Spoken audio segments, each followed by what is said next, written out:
Isang hikbi. Iyon ang unang tumagos sa katahimikan ng malawak na mansyon. Isang mahinang tunog na dala ng intercom system mula sa laundry area, sapat lang para marinig ni Ricardo sa kanyang tahimik na opisina. Hindi awa ang una niyang naramdaman, kundi inis. Para sa isang taong tulad ni Ricardo, ang kaayusan at katahimikan ay hindi lang basta kagustuhan. Ito ay isang pangangailangan. Ang kanyang mundo ay isang perpektong makina na gawa sa salapi, kapangyarihan, at distansya. Ang hikbing iyon ay isang maliit na bato na itinapon sa isang napakakalmadong lawa. Isang gulo. Mula sa kanyang mesa na gawa sa mahogany, pinindot niya ang isang buton at nilakasan ang volume ng intercom. Hindi dahil sa pag-aalala, kundi dahil sa malamig na kuryosidad. Ang boses ay kay Isabel, ang kanyang kasambahay. Putol-putol at basag. Hindi ko na alam ang gagawin ko. Si Inay, malubha na raw ang lagay niya. Saglit na katahimikan at pagkatapos ay isa na namang pagsinghot. Oo, uuwi ako para sa kasal ni Katrina. Pero paano ko sasabihin kay Inay na wala pa rin akong, na mag-isa pa rin ako? At si Marco? Alam mong kukulitin lang ako noon. Napakunot ang noo ni Ricardo. Pamilyar ang mga sangkap ng kwento. Isang nag-aagaw buhay na ina, isang desperadong anak, at isang lalaking nanggugulo mula sa nakaraan. Isang tipikal na drama sa telebisyon, isang bagay na wala siyang panahon para pagtuunan ng pansin. Pero habang pinakikinggan niya ang mga salitang, "Kailangan ko ng tulong," kahit sino, kahit magpanggap lang, isang ideya ang unti-unting nabuo sa kanyang isipan. Isang ideya na kakatwa, hindi makatwiran, ngunit nakakaaliw sa isang paraan na hindi niya naramdaman sa loob ng maraming taon. Isang solusyon sa problema ni Isabel, at higit sa lahat, isang solusyon sa sarili niyang problema, ang walang katapusang pagkainip. Pinatay niya ang intercom at pinindot ang isa pang buton. "Isabel, pumarito ka sa opisina ko." Ngayon din. Ang boses niya ay walang emosyon, gaya ng dati. Ilang sandali lang ay may kumatok na sa pinto. Isang mahinang katok, puno ng pag-aalinlangan. "Pasok," sabi ni Ricardo nang hindi inaalis ang tingin sa mga papeles sa kanyang mesa. Pumasok si Isabel, nakayuko. Ang mga mata niya ay namumugto at ang mga kamay ay nanginginig sa kanyang tagiliran. Mukha siyang isang basang sisiw na naligaw sa palasyo. "Sir Ricardo?" Halos pabulong niyang sabi. Itinuro ni Ricardo ang silya sa harap ng kanyang mesa. "Umupo ka." Sumunod si Isabel nang walang tanong. Sa loob ng 2 taon niyang pagsisilbi dito, ito ang unang beses na pinatawag siya sa personal na opisina ng milyonaryo. Ang hangin sa loob ay mabigat. Amoy mamahaling papel at lumang pera. Pagkaraan ng isang mahabang katahimikan, sa wakas ay nagsalita si Ricardo. Ang kanyang mga mata ay diretsong nakatitig kay Isabel. "Narinig ko ang usapan ninyo sa cellphone." Nanlaki ang mga mata ni Isabel. Ang pamumula ng kanyang mga pisngi ay mas matindi pa kaysa sa pamumugto ng kanyang mga mata. Yumuko siya, tila nais magtago sa ilalim ng lupa. Sir, pasensya na po. Hindi ko po sinasadya." Hindi pinansin ni Ricardo ang kanyang paghingi ng tawad. Kumuha siya ng isang folder mula sa kanyang drawer at inilapag ito sa mesa. Ipinadulas niya ito papunta kay Isabel. "Buksan mo." Nanginginig ang mga kamay ni Isabel nang buksan niya ang folder. Sa loob, may mga papeles na mukhang isang legal na dokumento. Sa itaas, nakasulat ang mga salitang Short-Term Companionship Agreement. "Binabasa ko ang mga numero," sabi ni Ricardo, na parang nagpapaliwanag ng isang business proposal. "May problema ka. Kailangan mo ng pekeng nobyo. Ako naman may problema rin ako. Kailangan ko ng gagawin para hindi ako mainip sa susunod na 2 linggo." Tumingala si Isabel. Ang kanyang mukha ay puno ng pagkalito. "I will be your boyfriend," deklara ni Ricardo. I will fly with you to the Philippines. I will meet your family. I will pretend to be madly in love with you. Hinawakan niya ang isang panulat. Pero ito ay isang transaksyon, Isabel. Isang kasunduan. May mga patakaran. Itinuro niya ang isang linya sa kontrata. Rule number 1. Bawal ang anumang emosyon. Walang tunay na nararamdaman. Pagkatapos ng kasal ng kapatid mo, tapos na tayo. Babalik ka sa pagiging kasambahay ko. At ako, babalik ako sa pagiging amo mo. Kalilimutan natin ang lahat. Itinuro niya ang isa pang bahagi ng kontrata, isang numero na may napakaraming zero sa dulo. At ito ang kabayaran para sa iyong serbisyo at pananahimik. Nakatitig lang si Isabel sa papel, hindi makapaniwala. Ang halaga ay sapat na para bumili ng 3 bahay sa probinsya nila. Ang kanyang isip ay hindi maproseso ang nangyayari. Ang amo niyang halos hindi siya kinakausap. Ang lalaking nabubuhay sa ibang mundo ay nag-aalok ng isang solusyon na parang kinuha sa isang pelikula. Dahan-dahan siyang tumingala mula sa kontrata. Ang mga luha ay muling namumuo sa kanyang mga mata. Tinitigan niya ang malamig at seryosong mukha ni Ricardo. Sir, bakit po ninyo ito ginagawa?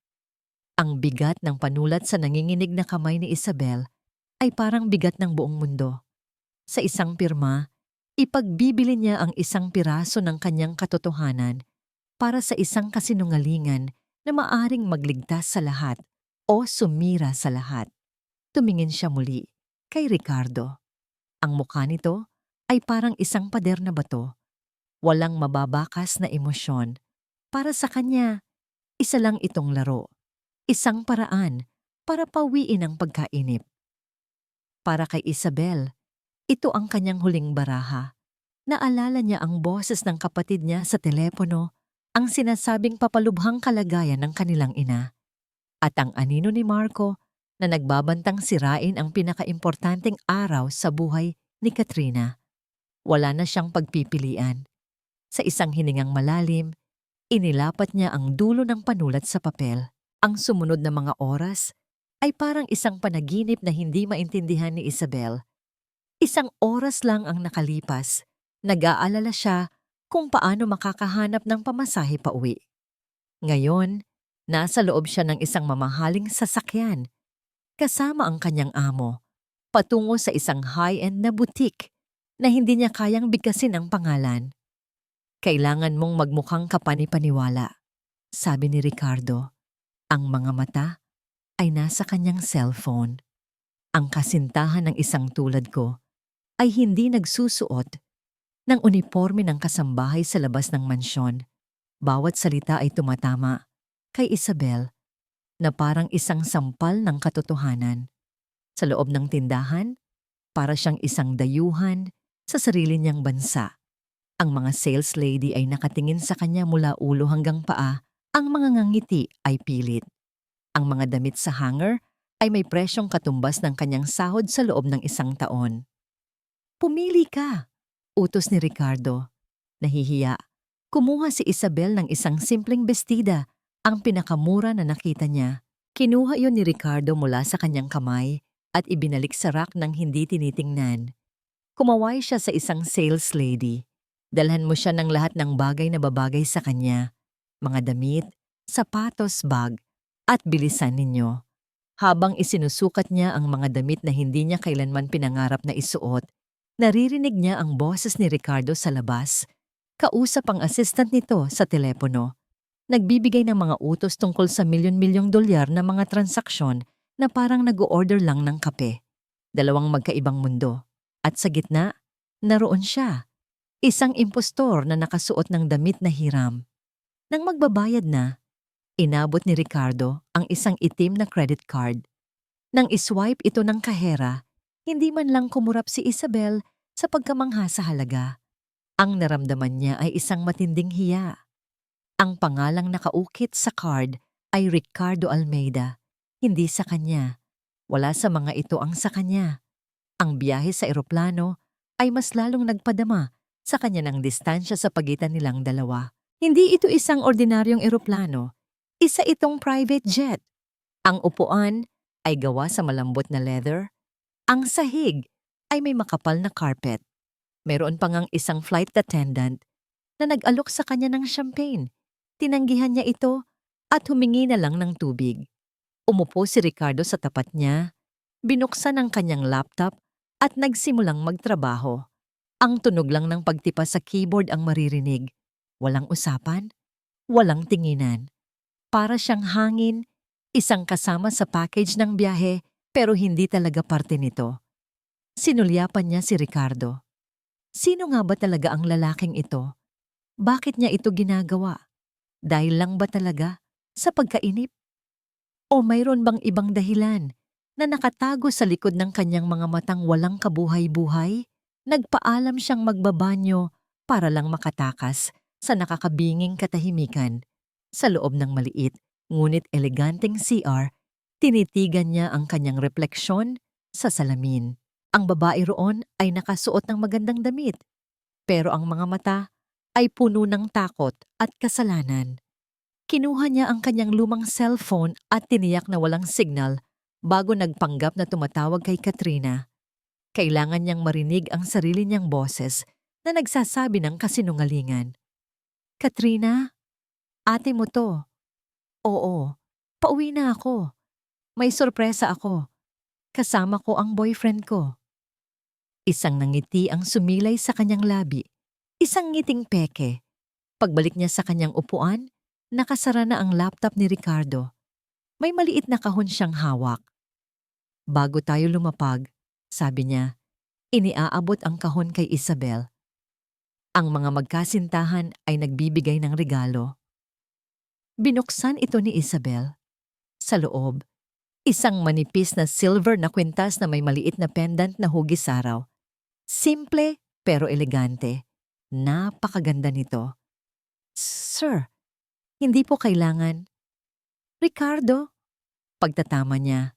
Mula ngayon, habang nasa Pilipinas tayo, ang pangalan ko ay Ricardo at kailangan yan. Parte yan ng usapan. Isinuot niya ang kwintas. Ang lamig ng metal sa kanyang balat ay isang paalala ng kanilang malamig na kasunduan. Nang lumapag ang eroplano sa Maynila at lumipat sila sa isang domestic flight patungo sa kanilang probinsya, ang kaba sa dibdib ni Isabel ay papalakas ng papalakas. Malapit na. Ang simula ng pinakamalaking pagpapanggap sa kanyang buhay. Paglabas nila ng maliit na airport sa kanilang probinsya, ang init ng hangin ay sumalubong sa kanila. Pamilyar na amoy, pamilyar na ingay. Nandoon sila, sabi ni Isabel. Nanginginig ang boses. Sa di kalayuan, nakita niya ang kanyang buong pamilya. Si tatay, si Katrina, at ilang mga pinsan. Kumakaway sila, masaya. At sa gitna nila, nakatayo ang kanyang ina. Nakatayo siya, kumakaway. Ang nangiti ay abot-tenga. Walang bakas ng sakit, walang panghihina. Mukha siyang mas malakas pa kaysa noong huling umuwi si Isabel. Biglang nanlamig ang buong katawan ni Isabel.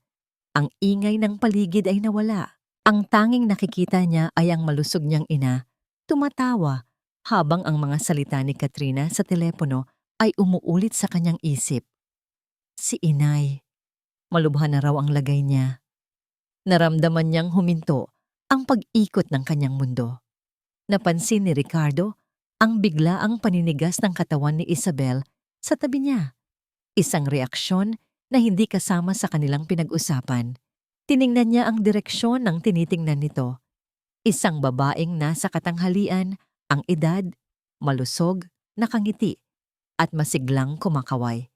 Ito raw ang inang nag-aagaw buhay. Isang maliit na porsyento ng pagkadismaya ang gumuhit sa isip ni Ricardo. Hindi dahil sa kasinungalingan, inaasahan na niya yon sa mga transaksyong tulad nito, kundi dahil sa hindi perpektong pag-arte ni Isabel.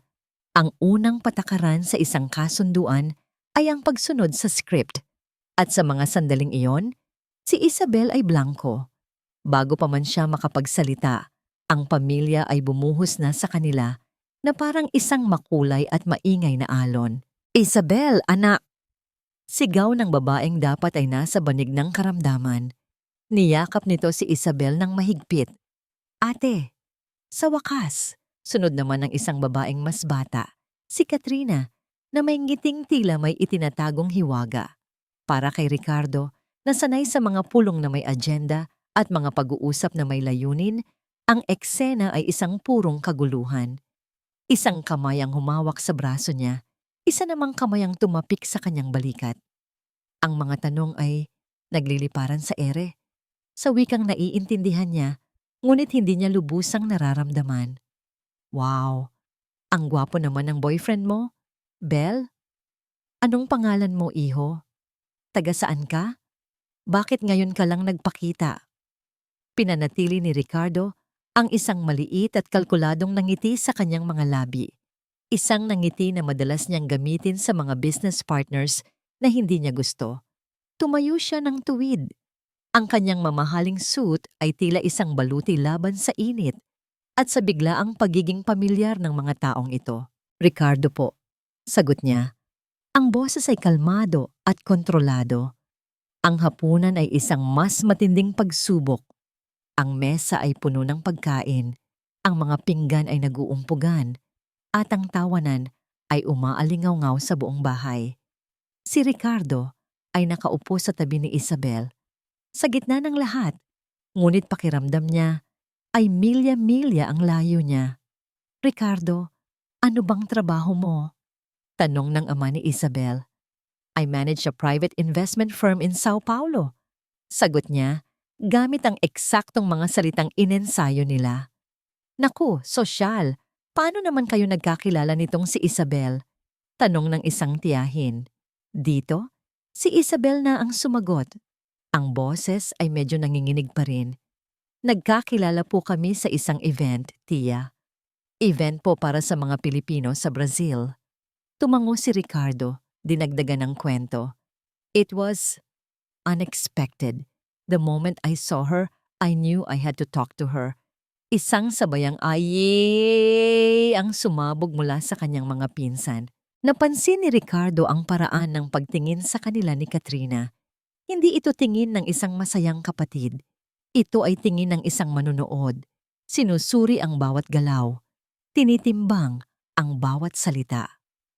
Mayroong kislap ng inggit o pananabik. Hindi niya matiyak. Habang abala ang lahat, isang lalaki ang biglang pumasok sa pintuan nang hindi kumakatok. May dala siyang isang nakabalot na regalo. Magandang gabi sa lahat. Pasensya na kung nalate ako. Ang boses niya ay malakas at sobrang kampante. Ang mga mata ng lahat ay napunta sa kanya at pagkatapos ay mabilis na bumaling kay Isabel. Nakita ni Ricardo kung paano nawala ang lahat ng kulay sa mukha ni Isabel. Ang lalaki ay si Marco. Tama ang paglalarawan ni Ricardo sa isip niya. Mayabang, magulo ang dating, at may ngiti na hindi umaabot sa kanyang mga mata. Lumapit ito at inabot ang regalo kay Katrina. Advance wedding gift ko para sa inyo, sabi nito, bago lumingon kay Ricardo. Tiningnan siya nito mula ulo hanggang paa. Ikaw pala yung bago, Marco. Inilahad ni Marco ang kanyang kamay. Tinanggap ito ni Ricardo. Ang pagpisil ni Marco ay mas mahigpit kaysa sa kinakailangan. Isang hamon. Ricardo, simpleng sagot niya, hindi nagpatinag sa presyur. Umupo si Marco sa kabilang dulo ng mesa, ngunit ang kanyang presensya ay tila pumuno sa buong silid. Kamusta ka na, Belle? Tanong niya. Ang tono ay puno ng pamilyaridad na ikinainis ni Ricardo. Naalala ko pa noong fiesta. Tayo pa ang laging magka-partner sa sayawan. Paborito pa nga ni Inay ang luto mong adobo, di ba? Bawat salita ay isang karayom na nakatutok kay Isabel na lalong yumuyuko sa kanyang upuan.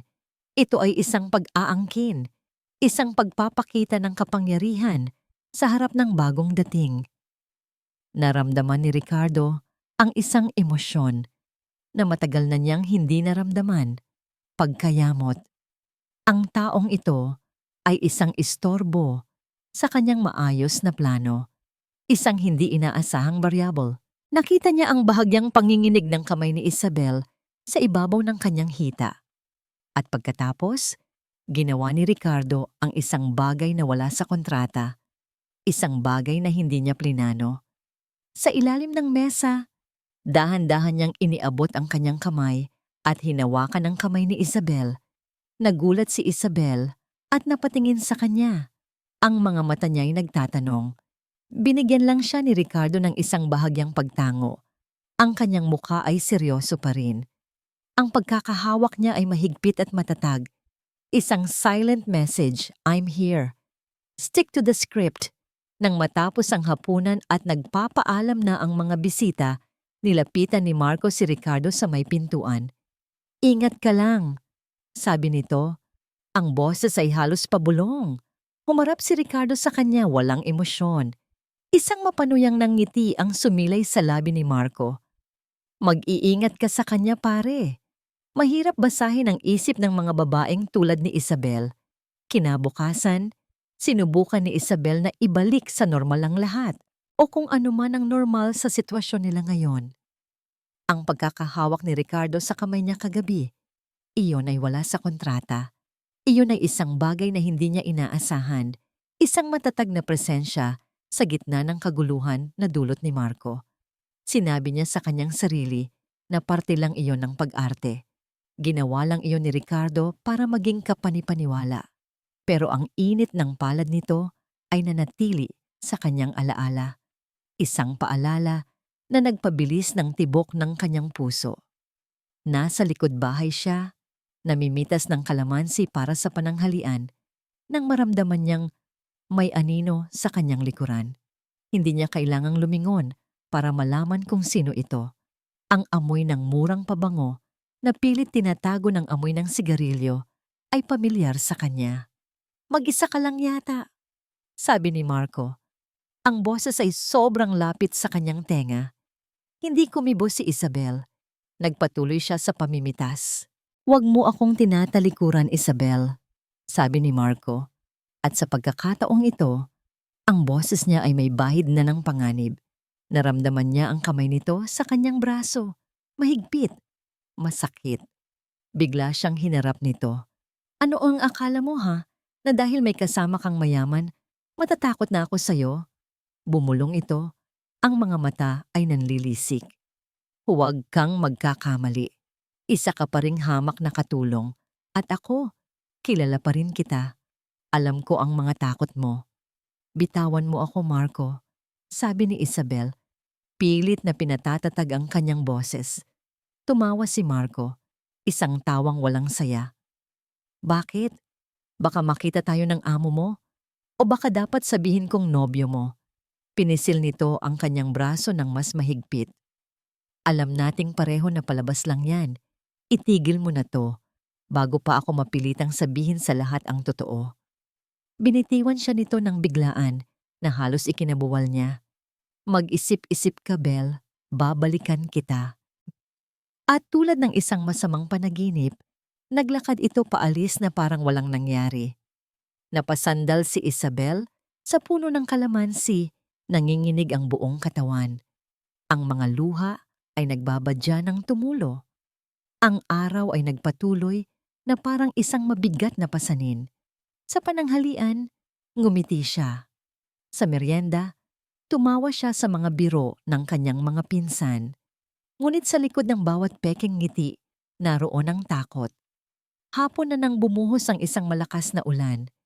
Isang tipikal na ulan sa probinsya, malalaki ang patak at malakas ang hangin. Nasa loob sila ng bahay nang marinig nila ang isang tunog. Isang tuloy-tuloy na pagtulo ng tubig sa sala. Naku, ang butas sa bubong! Sigaw ng kanyang ina. Nagkagulo ang lahat. Naglabas sila ng mga balde at palanggana para saluhin ang tumutulong tubig mula sa isang maliit na butas sa kanilang yero. Kailangan na talaga yang mapagawa, sabi ng kanyang ama, napapakamot sa ulo. Pero sa susunod na buwan pa, Kapag nakaipon na, sa gitna ng maliit na kaguluhan, napansin ni Isabel si Ricardo na tahimik na nakatayo sa isang sulok, pinapanood ang lahat. Walang emosyon ang kanyang mukha, pero ang mga mata niya ay tila sinusuri ang sira sa bubong. Maya-maya, kinuha nito ang cellphone at lumabas sa may beranda para tumawag. Kinabukasan, nagulat na lang silang lahat nang may dumating na isang truck na puno ng mga materyales at 3 karpintero. Hinahanap daw nila si Mr. Ricardo Almeida. Lumabas si Ricardo mula sa kanyang silid, bihis na. Sila na ang bahalang mag-ayos ng bubong ninyo, sabi niya sa tatay ni Isabel na parang nag-uutos lang ng almusal. Ituring niyo na lang na maagang regalo sa kasal para kay Katrina. Natulala ang buong pamilya. Ang kanyang ina ay naiyak sa pasasalamat. Ang kanyang ama ay paulit-ulit na nagpasalamat. Si Isabel naman ay nakatayo lang doon, hindi makapagsalita. Gabi na nang lakasan niya ang kanyang loob para kumatok sa silid kung saan tumutuloy si Ricardo. Pasok, sabi ng boses sa loob. Naabutan niya itong nagbabasa ng isang libro. Tumingala ito. Ang mga mata ay nagtatanong. Ricardo. Panimula niya. Ginamit ang pangalan nito sa unang pagkakataon nang silang dalawa lang. Salamat. Salamat sa ginawa mo para sa pamilya ko. Hindi mo kailangang gawin yon. Isinara ni Ricardo ang libro at ipinatong sa tabi niya. Tinitigan siya nito, isang tingin na tila tumatagos sa kanyang kaluluwa. Hindi ko ginawa yon para sa kanila, sabi niya sa isang mahinang boses. Nakita ko kung paano kanya tratuhin kahapon ang pag-uusap ninyo sa likod bahay. Nanlamig si Isabel. Nakita niya? Walang sino man ang dapat tratuhin sa paraan ng pagtrato niya sa iyo, Isabel. Iyon lang. Pero ang mga salitang iyon ay mas malakas pa sa kulog. Mayroong pag-aalala sa boses niya. Isang bagay na hindi niya kailanman narinig mula rito. Isang bagay na totoo. Naramdaman ni Isabel ang pag-init ng kanyang mga pisngi at ang biglaang pagbilis ng tibok ng kanyang puso. Ito ang kilig na nababasa niya sa mga nobela. Isang pakiramdam na hindi niya inaasahang mararamdaman para sa lalaking nagbayad sa kanya para magpanggap. Sige, sabi niya, biglang nahiya. Good night. Mabilis siyang tumalikod at lumabas ng silid. Nang gabing iyon, hindi siya makatulog. Nakahiga siya sa dilim, iniisip ang lahat. Ang banta ni Marco, ang kabaitan ni Ricardo, ang kontrata, ang kwintas na suot niya. Ang mga salita nito, walang sino man ang dapat tratuhin sa paraan ng pagtrato niya sa'yo. Nalilito siya. Ano ba talaga ito? Isang kasunduan lang? O mayroon na bang nabubuong iba? Isang bagay na mas delikado pa kaysa sa lahat ng kasinungalingan niya? Habang nasa kalagitnaan siya ng kanyang mga iniisip, biglang umilaw ang screen ng kanyang cellphone. Isang text message mula sa isang numerong hindi nakasave. Binuksan niya ito, isang lumang litrato. Siya at si Marco, magkayakap sa ilalim ng puno ng mangga, kapwa nakangiti. Noong mga panahong inakala niyang pag-ibig ang nararamdaman niya, sabi niya. Sa ilalim ng litrato, may isang maikling mensahe. Naaalala mo pa ba? Nakita ni Ricardo ang pagbabago sa mukha ni Isabel nang matanggap nito ang text message. Ang panandaliang kilig na nasilayan niya kanina ay biglang napalitan ng pamilyar na takot. Ito ang hindi niya gusto sa mga emosyon, magulo. Hindi predictable, isang sakit sa ulo. At ang pinakaayaw niya sa lahat ay ang mga sikreto. Ang mga salita ni Marco ay bumalik sa kanya. Mahirap basahin ang isip ng mga babaeng tulad ni Isabel. Isang hamon, isang insulto sa kanyang kakayahang kontrolin ang lahat ng bagay. Hindi na niya ito palalampasin. Kinabukasan, habang ang lahat ay abala sa paghahanda para sa nalalapit na kasal, pumasok si Ricardo sa kanyang silid at isinara ang pinto.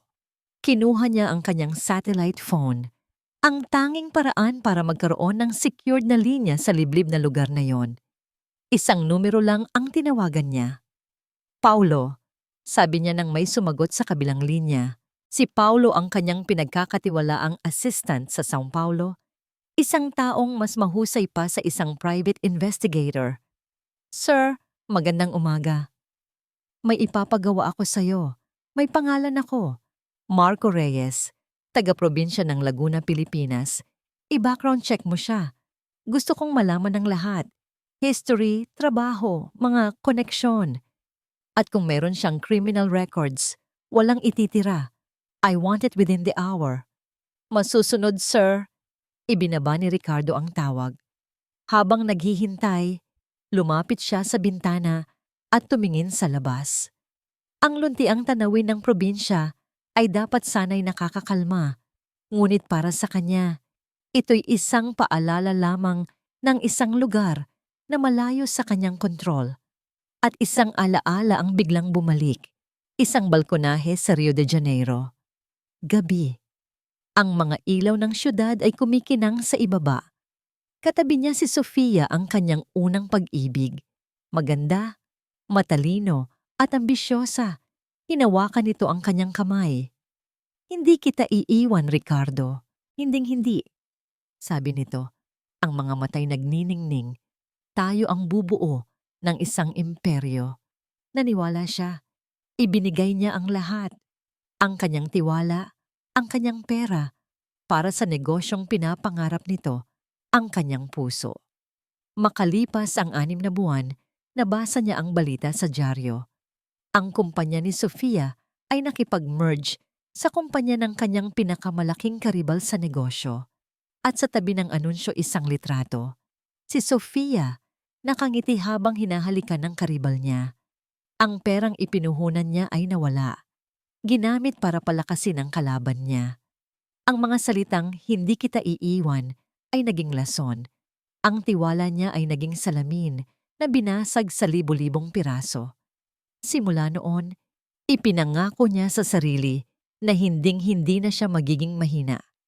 Hinding-hindi na siya magtitiwala. Ang lahat ay dapat may kontrata. Ang lahat ay dapat may presyo. Isang beep mula sa kanyang laptop ang pumutol sa kanyang pag-iisip. Ang email mula kay Paulo. Binuksan niya ito. Isang maikling report, ngunit siksik sa impormasyon. At naroon nga, isang linya na nagpatigas sa kanyang panga. Marco Reyes, may 2 kaso ng physical assault mula sa 2 dating nobya. Ang mga kaso ay parehong inurong. Kaya pala, hindi lang ito simpleng pangungulit. Ito ay panganib. Isinara niya ang laptop, isang malamig na galit ang gumapang sa kanyang dibdib. Galit para kay Marco. At isang bagay na hindi niya inaasahan, pag-aalala para kay Isabel. Naintindihan niya na ngayon kung bakit ganoon na lang ang takot nito. Ang kasinungalingan niya ay hindi dahil sa panloloko, kundi dahil sa desperasyon. Lumabas siya ng silid para hanapin si Isabel. Nakita niya ito sa may beranda sa likod, mag-isang nakaupo sa isang hagdan na gawa sa kawayan. Nakayuko ito? Ang mga balikat ay nanginginig. Umiiyak naman. Dahan-dahan siyang lumapit. Ang kanyang mga sapatos na gawa sa mamahaling katad ay halos walang ingay na lumalapat sa damuhan. Hindi ito naramdaman ni Isabel. Patuloy lang ito sa tahimik na pag-iyak. Hindi alam ni Ricardo kung ano ang sasabihin. Sanay siyang mag-utos, magnegosasyon, manakot kung kinakailangan. Pero hindi siya sanay magbigay ng aliw. Ang mga salitang tulad ng okay lang yan o huwag ka nang umiyak ay parang mga banyagang salita sa kanyang bibig. Kaya't wala siyang sinabi. Umupo siya sa tabi nito sa hagdan. Hindi malapit na malapit, ngunit sapat na para maramdaman nito ang kanyang presensya. Nagulat si Isabel. Mabilis niyang pinunasan ang kanyang mga luha gamit ang likod ng kanyang palad. Sir! Ricardo! Pasensya na po. Hindi siya sumagot. Dinukot niya ang isang panyo mula sa bulsa ng kanyang pantalon. Isang puting panyo na gawa sa seda, plansado at may inisyal na RA at iniabot ito sa kanya. Nag-alinlangan si Isabel bago ito kinuha. Salamat po. Katahimikan. Ang tanging maririnig ay ang huni ng mga kuliglig at ang pagsinghot ni Isabel. Sa mga sandaling iyon, habang magkatabi silang nakaupo, nakita ni Ricardo ang pagkakatulad. Pareho silang nasaktan. Pareho silang pinagtaksilan. Ang pinagkaiba lang, ang sa kanya ay dahil sa kasakiman. Ang kay Isabel ay dahil sa takot. Naramdaman niya ang isang kakatwang koneksyon, isang pagkaunawa na lumalagpas sa kanilang kontrata. Ang babaeng katabi niya ay hindi lang isang kasamba. Isa siyang tao na may mga sugat na hindi nakikita. Nang sa wakas ay tumahan na si Isabel, nagsalita ito sa isang halos pabulong na boses. Nakakatakot po kasi siya. Hindi na niya kailangang sabihin kung sino. Alam na ni Ricardo. Tumango siya. Alam ko. Tumingin sa kanya si Isabel, ang mga matay puno ng pagtataka. Paano niyo nalaman? Hindi niya sinabi ang tungkol sa investigasyon. Ayaw niyang malaman nito ang lawak ng kanyang kapangyarihan. Nararamdaman ko. Simpleng sagot niya. At nakikita ko sa mga mata mo. Isang mahabang katahimikan ang muling namagitan sa kanila. Ngunit sa pagkakataong ito, hindi ito nakakailang. Ito ay isang katahimikang may bigat, may pag-unawa. Bago pa man makapagsalita muli si Ricardo, tumunog ang kanyang laptop sa loob ng bahay. Isang pamilyar na tunog ng email, isang tunog na nakalaan lamang para sa mga mensaheng may markang urgent. Sandali lang, sabi niya kay Isabel. Pumasok siya sa loob at binuksan ang kanyang laptop. Isa pang email mula kay Paulo. Ang subject line ay nakasulat sa malalaking letra. Urgent information regarding Isabel's family. Napakunot ang noo ni Ricardo. Ano pa bang kailangang malaman? Binuksan niya ang email. Mayroong mga kalakip na dokumento, mga medical records, mga phone call logs. At habang binabasa niya ang mga ito, ang unti-unting pag-init ng kanyang damdamin, ang maliit na sinag ng empatiya na naramdaman niya para kay Isabel kanina, ay biglang nanlamig at naging yelo. Ang medical record ng ina ni Isabel, walang sakit sa puso, walang anumang malubhang karamdaman. Sa katunayan, ang huling check-up nito ay nagpapakita ng perpektong kalusugan. Ang phone call logs, isang serye ng mga tawag at text messages sa pagitan ng numerong nakarehistro kay Katrina at sa numerong nakarehistro kay Marco Reyes. Ang mga tawag ay nagsimula 1 linggo bago siya tawagan ni Isabel sa São Paulo. Ang buong kwento, ang nag-aagaw buhay na ina. Ang desperadong pangangailangan ay isang napakalaking kasinungalingan, isang setup. Naramdaman niya ang pamilyar na sakit ng pagtataksil, matalas at malamig, na parang isang punyal na muling ibinaon sa kanyang likod. Napatingin siya sa panyo na hawak pa rin ni Isabel sa labas. Siya, si Ricardo Almeida, ay muling naloko. Nakatitig si Ricardo sa screen ng laptop, ngunit hindi na niya binabasa ang mga salita. Ang mga ito'y nakatatak na sa kanyang isipan, parang mga marka ng nagbabagang bakal. Perfect Health phone logs, Katrina Reyes, Marco Reyes. Ang pakiramdam ay hindi na bago. Isa itong multo mula sa nakaraan, isang malamig na kamay na dumadakma sa kanyang puso. Ito ang eksaktong pakiramdam na naranasan niya noong nabasa niya ang tungkol kay Sofia. Ang pagtataksil, ang kahihiyan sa pagiging isang hangal na naniwala. Ang lahat ng kabaitan na ipinakita niya, ang pag-aayos ng bubong, ang pagtatanggol kay Isabel, ang panyo, lahat ay tila isang katangahan, ginamit siya muli. Ang bawat ugat sa kanyang panga ay tumigas. Ang empatiya na naramdaman niya kanina ay naging isang malamig at matigas na galit. Isang galit na hindi maingay, kundi tahimik at mapanganib. Tumayo siya mula sa upuan. Ang bawat galaw ay kontrolado at sinadya. Dahan-dahan siyang naglakad palabas ng silid. Ang masayang tawanan mula sa sala ay parang isang insulto sa kanyang pandinig. Mga pekeng tawa mula sa mga pekeng tao. Nakita niya si Isabel na papasok na mula sa beranda. Hawak pa rin ang kanyang panyo. Mayroon ng bahagyang ngiti sa mga labi nito, isang ngiti ng pasasalamat. Isang ngiti na ngayon, sa kanyang paningin, ay isang maskara. Ricardo? Tanong nito. Napansin marahil ang pagbabago sa kanyang anyo. Hindi siya sumagot. Nilampasan niya ito at dire-diretsyong naglakad patungo sa silid kung saan ito natutulog. Isang maliit at simpleng silid. Sumunod si Isabel, puno ng pag-aalala. May problema po ba? Nang pareho na silang nasa loob, isinara ni Ricardo ang pinto. Ang tunog ng pagsara nito ay tila isang hatol. Humarap siya kay Isabel. Ang init na namagitan sa kanila kanina sa labas ay ganap nang nawala. Ang natira na lang ay ang lamig ng isang boardroom bago ang isang hostile takeover. "Kumusta ang nanay mo?" tanong niya. Ang boses niya ay walang init, parang yelo. Nagulat si Isabel sa tanong. "Popo, ayos naman po siya. Salamat sa Diyos." "Talaga?" sabi ni Ricardo. Isang mapanganib na kislap ang lumitaw sa kanyang mga mata. "Dahil ang sabi mo sa akin sa São Paulo, siya ay nag-aagaw buhay. Na kailangan mong umuwi dahil baka ito na ang huling pagkakataon na makikita mo siya." Ang lahat ng kulay ay nawala sa mukha ni Isabel. "Iyon po ang sabi sa akin ni Katrina. Huwag mong banggitin ang pangalan ng kapatid mo." Putol ni Ricardo. Ang boses ay tumaas ng bahagya sa unang pagkakataon. "Gusto kong marinig mula sa'yo. Totoo ba yon? May sakit ba talaga ang nanay mo?" Opo. May sakit po siya sa puso." Igiit ni Isabel, ngunit ang pag-aalinlangan ay naririnig na sa kanyang boses.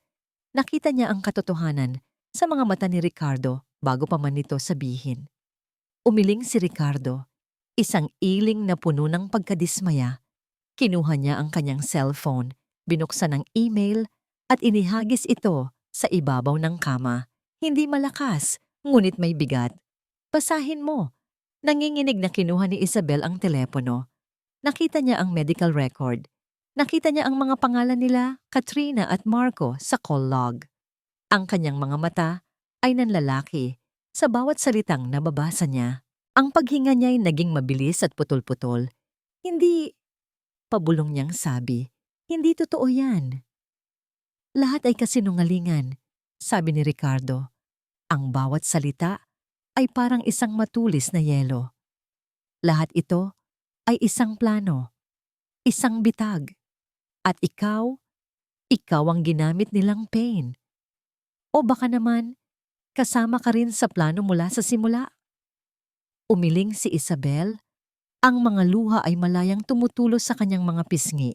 Hindi ko alam. Maniwala ka sa akin, Ricardo. Hindi ko alam." "Paano ako maniniwala?"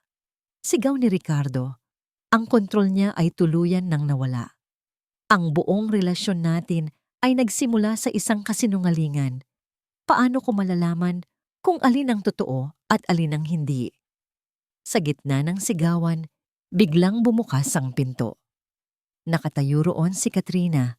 Ang mukha ay kasing putla ng papel. Narinig niya ang lahat. Ang kanyang mga mata ay puno ng takot, nakatingin mula kay Ricardo patungo sa kanyang kapatid na umiiyak. "Ate," nagsimula siyang magsalita. Nanginginig ang boses. Tumingin si Isabel sa kanyang kapatid. Ang puso'y durog na durog, naghahanap ng kahit anong pagtanggi. "Katrina, sabihin mong hindi totoo to." Yumuko si Katrina, hindi makatingin ng diretso. Ang kanyang mga balikat ay nagsimulang manginig. "Ate, patawarin mo ako." Ang mga salita ni Katrina, "Patawarin mo ako," ay parang isang malakas na gong na umaling-awngaw sa loob ng isipan ni Isabel na nagpatahimik sa lahat ng iba pang ingay sa mundo. Bumagsak ang kanyang mga balikat. Ang katotohanan ay mas masakit pa kaysa sa lahat ng kasinungalingan na kanyang binuo. Hindi siya niloko ni Ricardo. Hindi niya niloko ang sarili niya. Niloko siya ng sarili niyang kapatid. Ang dugo't laman niya. Bakit, Katrina? Bakit? Ang tanging lumabas sa kanyang bibig, isang pakiusap na puno ng sakit. Suminghot si Katrina. Ang mga luha ay dumadaloy na rin sa kanyang mga pisngi. Kasi lagi na lang ikaw. Si Ate Isabel na mabait. Si Ate Isabel na masipag. Kahit noong umalis ka, ikaw pa rin ang bukang bibig nila, inay. Naisip ko, kung uuwi ka para sa kasal ko, dapat masaya ka rin. At si Marco, sabi niya ito lang ang paraan, para umuwi ka, para maayos niyo ang gulo niyo. Bawat salita ay isang saksak sa puso ni Isabel. Inggit. Isang mababaw at nakakalasong inggit. Tumingin siya kay Ricardo, naghahanap ng kahit anong awa o pag-unawa. Ngunit ang nakita niya ay isang mukhang bato. So it was a conspiracy, sabi ni Ricardo. Ang boses ay walang emosyon na parang nagsusuri ng isang bagsak na stock sa market. A well-planned, emotionally driven business maneuver. Impressive. Ang panunuya sa kanyang boses ay mas masakit pa kaysa sa galit. Ang komosyon sa loob ng silid ay umabot na sa labas. Narinig nila ang mga yapak na palapit at bumukas ang pinto. Ang kanilang mga magulang na may pag-aalala sa mukha ay pumasok. At sa likod nila, na tila naghihintay sa tamang pagkakataon, ay si Marco. Anong nangyayari dito? Bakit kayo nagsisigawan? Tanong ng kanilang ina. Nakita ni Marco ang eksena. Si Katrina na umiiyak, si Isabel na wasak, si Ricardo na galit, at isang nangisi ng tagumpay ang dahan-dahang gumuhit sa kanyang mga labi. Ito na ang pagkakataon niya. Huwag na kayong mag-abala, sabi ni Marco. Ang boses ay kalmado ngunit puno ng lason. Naglakad siya papasok sa silid na parang pag-aari niya ito. Nagtatalo lang sila tungkol sa isang maliit na detalye ng kanilang perpektong relasyon. Tumingin siya sa mga magulang ni Isabel. Naytay, huwag na po kayong magulat. Ang pag-iibigan nila ay peke. May presyo, may kasunduan. Ang salitang kasunduan ay lumabas sa kanyang bibig na parang isang maruming sikreto. Isang nakakabinging katahimikan ang bumalot sa silid. Ang tanging maririnig ay ang pagpatak ng ulan sa labas. Tumingin ang ama ni Isabel sa kanya. Ang panga ay naninigas sa pagkadismaya. Ang kanyang ina ay napahawak sa kanyang bibig. Ang mga mata ay nanlalaki sa gulat at hiya. Ang tingin nila ay parang isang pisikal na dagok na halos ikinabuwal ni Isabel. Sa sandaling iyon ng ganap na pagbagsak, mayroon na lang siyang isang taong malilingunan, isang huling pag-asa. Tumingin siya kay Ricardo. Ang kanyang mga mata ay nagmamakaawa. Tulungan mo ako. Sabihin mong hindi totoo. Sabihin mo kahit ano. Ngunit hindi siya tinitingnan ni Ricardo.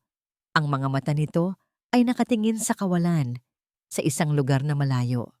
Nakikita ni Ricardo ang isang multo mula sa kanyang nakaraan. Hindi ang babaeng nasa harap niya. Nakikita niya si Sofia. Nakikita niya ang isa na namang pagtataksil. Dahan-dahan, halos hindi niya namamalayan, umiling si Ricardo at tumalikod. Iyon na, yun ang huling dagok. Ang pagtalikod na yon ang bumasag sa anumang natitira pa sa kanyang puso. Hindi na niya narinig ang mga sinasabi ni Marco. Hindi na niya narinig ang pag-iyak ng kanyang ina. Hindi na niya naramdaman ang bigat ng tingin ng kanyang ama. Ang tanging naramdaman niya ay isang matinding pangangailangan na makatakas. Tumakbo siya. Tumakbo siya palabas ng silid, palabas ng bahay, patungo sa malakas na buhos ng ulan. Ang malamig na tubig ay dumampi sa kanyang nag-iinit na pisngi. Humahalo sa kanyang mga luha. Hindi niya alam kung saan siya pupunta. Ang alam niya lang ay kailangan niyang lumayo. Tumakbo siya hanggang sa wala na siyang maramdaman, kundi ang lamig ng ulan at ang bigat ng isang pusong basag na basag. Naiwan si Ricardo sa gitna ng kaguluhan. Si Marco ay mayabang na nagpapaliwanag sa mga magulang ni Isabel. Si Katrina ay patuloy sa pag-iyak sa isang sulok. Ang ina ni Isabel ay napaupo. Hawak ang kanyang dibdib. Ang ama nito ay nakatayo. Ang mukha ay isang maskara ng galit at kahihiyan. Ngunit para kay Ricardo, ang lahat ng ito ay ingay lamang sa paligid. Ang tanging malinaw sa kanyang isipan ay ang imahe ni Isabel na tumatakbo palabas. Ang mukha ay basang-basa sa luha at ulan. Ang imahe ng pagtalikod niya dito, isa siyang pader na yelo, hindi gumagalaw.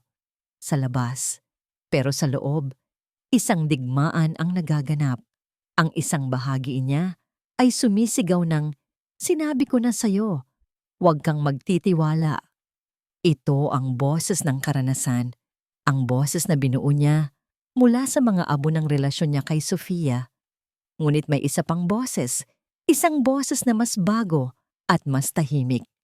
Ito ang boses na naaalala ang takot sa mga mata ni Isabel nang harapin siya ni Marco. Ang boses na naaalala ang sinseridad sa pasasalamat nito nang ayusin niya ang kanilang bubong.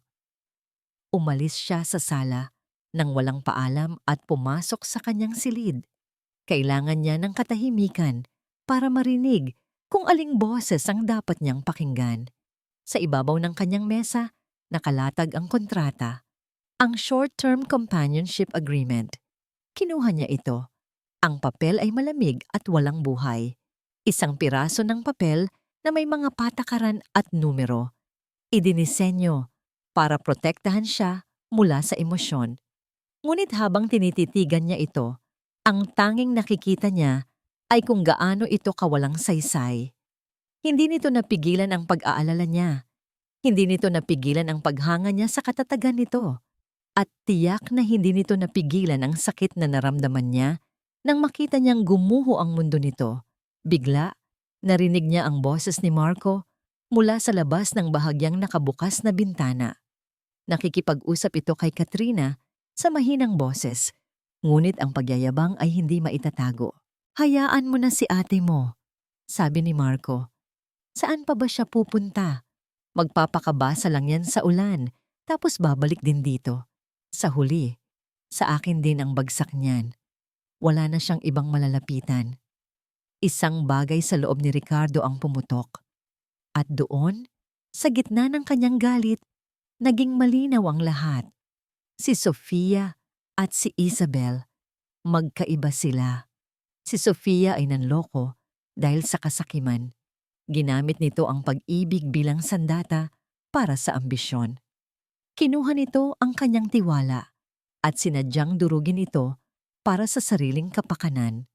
Si Isabel, sa kabilang banda, ay nagsinungaling dahil sa takot.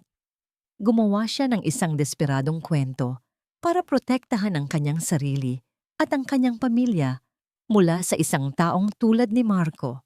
Ang kanyang pagkakamali ay hindi isinilang mula sa kasamaan, kundi mula sa kawalan ng pag-asa. Hindi ito pareho. Ang pagtataksil ni Sofia ay isang pag-atake. Ang kasinungalingan ni Isabel ay isang sigaw para sa tulong. At siya, sa kanyang pagkabulag sa sarili niyang nakaraan, ay iniwan ito sa gitna ng laban. Itinuring niya ito na parang si Sofia. Hinusgahan niya ito bago pa man niya naintindihan ang buong kwento. Tumayo siya. Ang pag-aalinlangan sa kanyang mga mata ay napalitan ng isang matatag na determinasyon. Tinupi niya ang kontrata, nilamukos ito sa kanyang kamao at itinapon sa basurahan. Binuksan niya ang pinto ng kanyang silid. Napatingin sa kanya ang lahat. Hindi niya sila pinansin. Kinuha niya ang susi ng sasakyang inerkila niya sa ibabaw ng isang maliit na mesa. "Saan ka pupunta?" tanong ng ama ni Isabel. Tumingin si Ricardo sa kanya, isang tingin na may bigat at awtoridad. "Hahanapin ko siya." Naglakad siya palabas, patungo sa rumaragasang ulan. Pinatakbo niya ang sasakyan sa madilim at basang mga kalsada ng probinsya.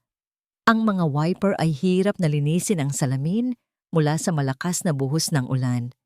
Wala siyang ideya kung nasaan si Isabel, ngunit nagpatuloy lang siya. Pagkatapos ng halos 20 minuto ng paghahanap, sa dulo ng isang malungkot na kalsada, natanaw niya ito. Isang lumang waiting shed para sa bus, halos guguho na. At sa loob, nakaupo si Isabel sa isang bangkong semento, yakap-yakap ang sarili. Nanginginig siya sa ginaw at sa patuloy na pag-iyak. Isang larawan ng ganap na pag-iisa at kawalan ng pag-asa. Itinigil ni Ricardo ang sasakyan. Hinubad niya ang kanyang itim na coat. Bumaba siya ng sasakyan at sinalubong ang ulan. Ang bawat patak ay malamig. Ngunit hindi nito mapapantayan ang lamig na nararamdaman siguro ni Isabel. Hindi lumingon si Isabel nang marinig ang kanyang mga yapak. Marahil ay inakala nitong isa lang itong ordinaryong taong naghahanap din ng masisilungan. Nang makalapit siya, maingat niyang ipinatong ang kanyang coat sa mga balikat nito. Nagulat si Isabel. Tumingala siya. Ang kanyang mukha ay puno ng luha at gulat nang makita kung sino ito. Ricardo. Tinitigan siya ni Ricardo. Ang ulan ay tumutulo mula sa kanyang buhok. Ngunit ang kanyang mga mata ay seryoso at puno ng isang bagay na hindi pa nakikita ni Isabel dati. Pagsisisi at determinasyon. Hindi pa tayo tapos, Isabel. Ang bigat ng coat ni Ricardo sa kanyang mga balikat ay higit pa sa bigat ng tela. Ito ay bigat ng isang desisyon, isang pangako. Ang init na unti-unting gumapang mula rito ay hindi lang pumawi sa lamig ng ulan, kundi pati na rin sa lamig ng kanyang kaluluwa. Tumingin siya sa mga mata ni Ricardo. Wala na roon ang malamig na pader na nakita niya kanina. Ang naroon ay isang bagay na mas malalim, isang pag-unawa na hindi nangangailangan ng salita. Bakit? Ang tanging na itanong niya, ang boses ay paos. Bakit ka nandito? Dahil mali ako, sagot ni Ricardo, diretsong nakatingin sa kanya. Hinayaan kong diktahan ng nakaraan ko ang kasalukuyan. Hindi ko dapat ginawa yon sa'yo. Ito ang mga salitang hindi inaasahan ni Isabel. Isang pag-amin mula sa isang taong tulad ni Ricardo. Halika na, sabi nito. Inilahad ang kamay. Hindi dapat nagtatapos ng ganito ang kwento natin. Nag-alinlangan si Isabel. Ang pagbabalik doon ay parang pagbabalik sa isang bangungot. Ngunit nang makita niya ang katatagan sa kamay ni Ricardo, isang bagong lakas ang umusbong sa kanyang puso. Hindi na siya nag-iisa. Hinawakan niya ang kamay nito. Mahigpit. Ang paglalakbay pabalik sa bahay ay tahimik, ngunit hindi na ito ang nakakailang na katahimikan. Ito ay isang katahimikang naghahanda para sa isang laban. Pagpasok nila sa pintuan, lahat ng mata ay napunta sa kanila, lalo na sa kanilang mga kamay na magkahawak. Basang-basa sila sa ulan, ngunit nakatayo silang tuwid. Nandoon pa rin si Marco, nakaupo sa sala na parang hari. Nang makita sila, isang mapanuyang ngiti ang sumilay sa kanyang labi. Aba, nagkabalikan na ang mga nagmamahalan. Hindi pinansin ni Isabel si Marco. Tumingin siya ng diretso sa kanyang mga magulang. Inay Itay, may kasalanan po ako. Nagsinungaling ako. At patawad po. Pagkatapos, bumaling siya kay Ricardo. Pero ang nararamdaman ko ngayon, hindi na kasinungalingan. Bago pa man makapagsalita si Marco para sirain ang sandali, nagsalita si Ricardo. Ang boses niya ay kalmado, ngunit may bigat na pumuno. Sa buong silid. Tapos ka na ba sa palabas mo, Marco? Tanong niya. Tumawa si Marco. Ako pa ang may palabas. Ikaw ang nagdala ng drama dito, milyonaryo. Talaga? Sabi ni Ricardo. Kinuha ang kanyang telepono. Binuksan niya ang isang file at ipinakita ito sa ama ni Isabel.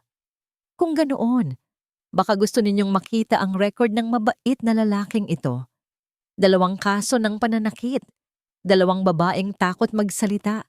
Ito ba ang klase ng tao na gusto ninyong mapalapit sa pamilya ninyo? Natigilan ang ama ni Isabel.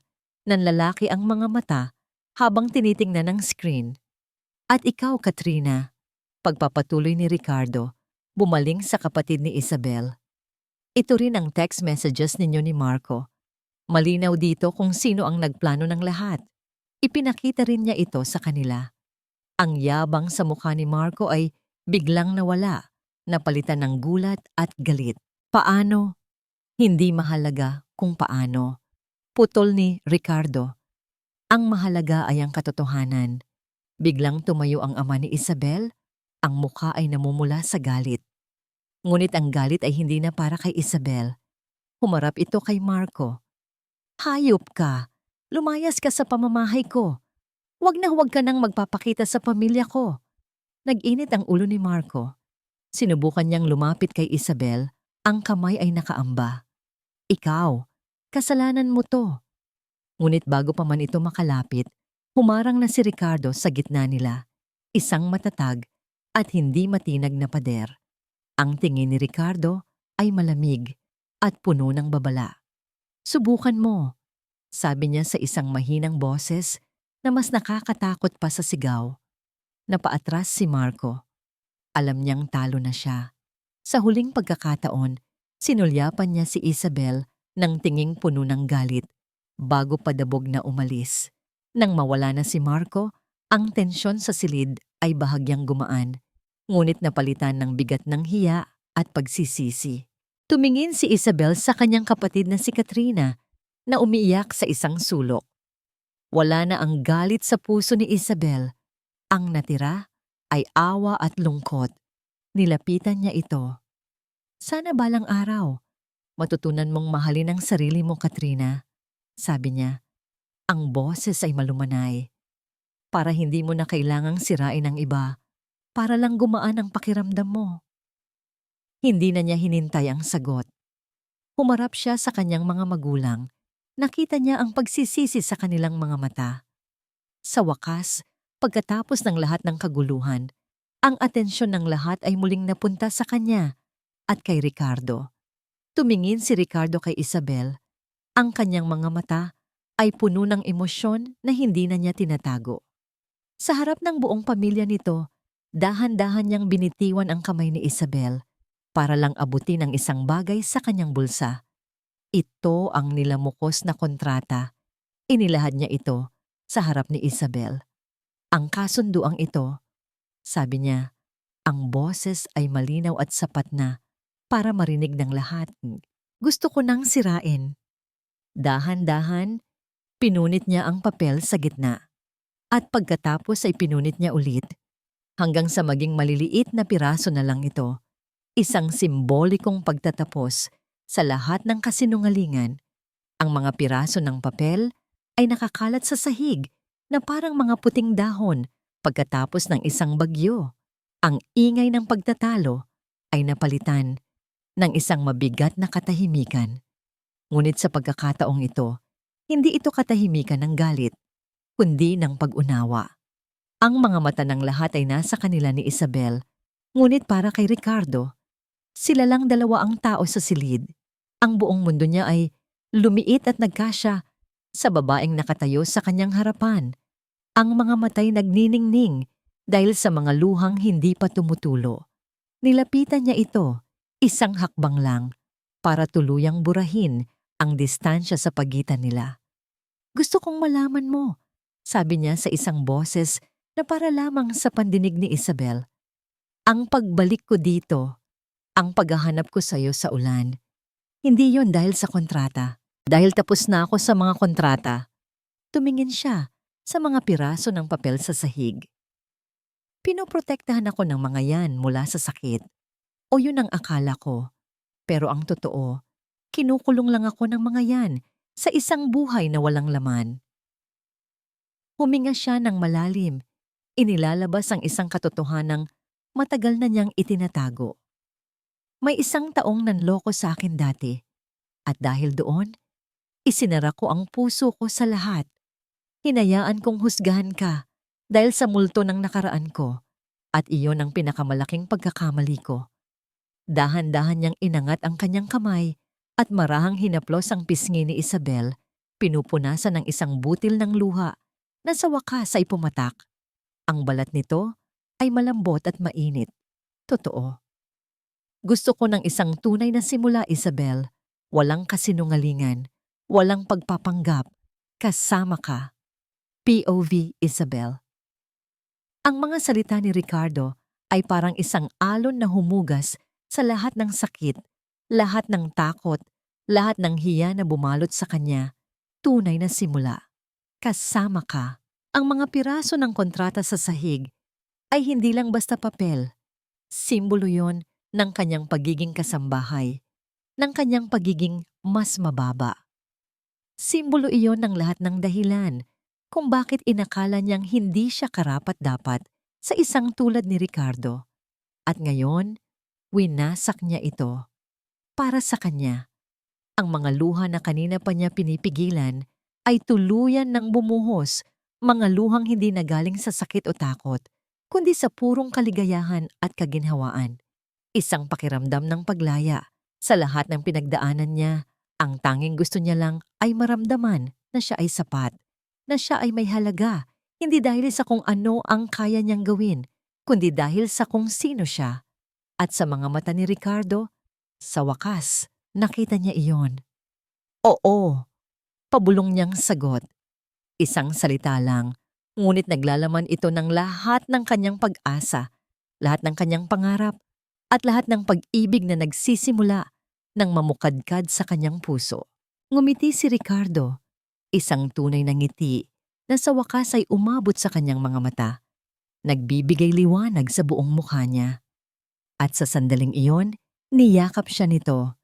Isang yakap na mahigpit, puno ng pangako, na nagsasabing, pauwi na tayo.